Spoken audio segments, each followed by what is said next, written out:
So this is HIV. It's a typical retrovirus, meaning that it has an outer envelope, and in the center it has 2 copies of RNA, as well as an enzyme here in blue that's reverse transcriptase, which will ultimately turn that RNA into DNA.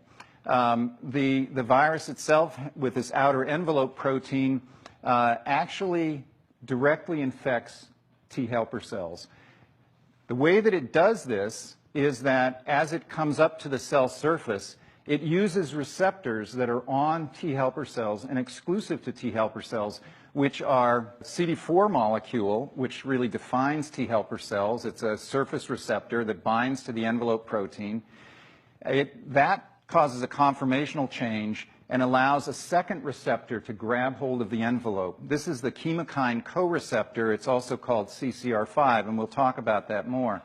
What happens now is that the stalk of the envelope protein pierces through from the virus into the host cell and starts to draw the cell membrane and the viral membrane together.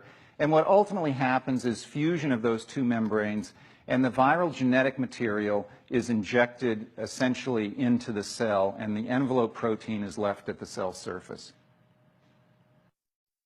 The virus has a matrix and a capsid protein, shown here in green and red, that essentially are digested when it enters into the cell.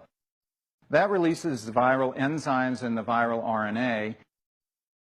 And here we have reverse transcriptase, which takes the viral RNA and, using host nucleotides, converts that viral RNA into a single strand of DNA.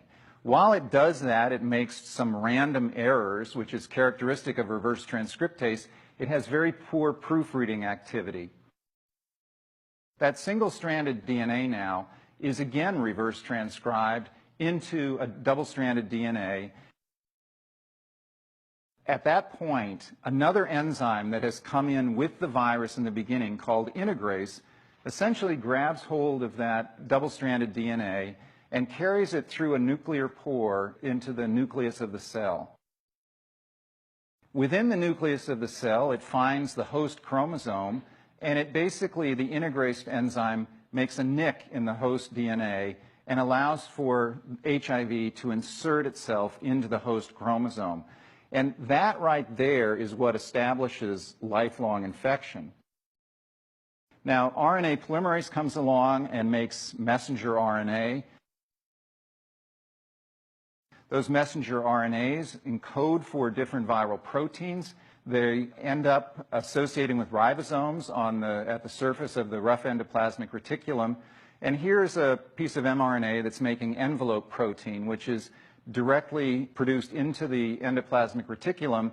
And it's shuttled then through the endoplasmic reticulum and taken to the cell surface, where at the cell surface it becomes embedded in the cellular membrane, and at this point, coalescing with other envelope proteins that have been produced, you have this cluster of envelope proteins now on the surface of this infected cell.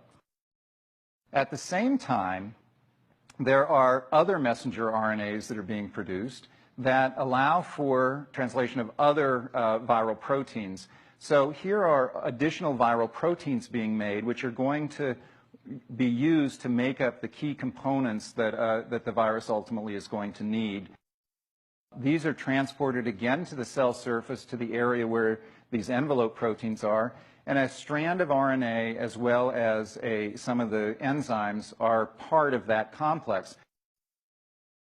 This then buds off at the cell surface at this point, but it's still not a mature virion because the polyprotein chain needs to still be digested into its component parts.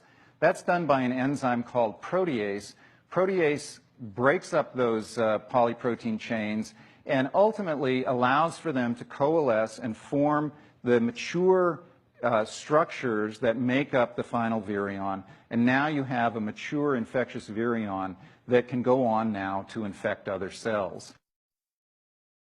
Once that happens, now the cell can produce tons of viruses, and this is really what then keeps the whole process going.